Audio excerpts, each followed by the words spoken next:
The Ringconn Gen 2 versus Ultrahuman Ring Air review.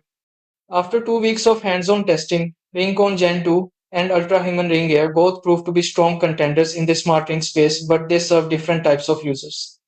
Ringconn shines with its sleek, lightweight design, 10-12 days of battery life, portable charging case, sleep apnea monitoring, and no subscription fees. It's ideal if you want set it and forget it tracking with a minimal look and excellent sleep insights.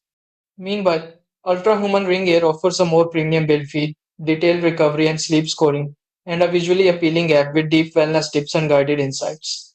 It's best for users who want more coaching style health feedback.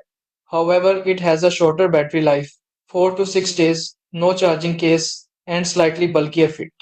Both rings are durable, water resistant, and accurate, but Rincon is more passive and travel friendly, while Ultrahuman delivers more actionable wellness coaching. Choose based on your priorities. Do your own research first.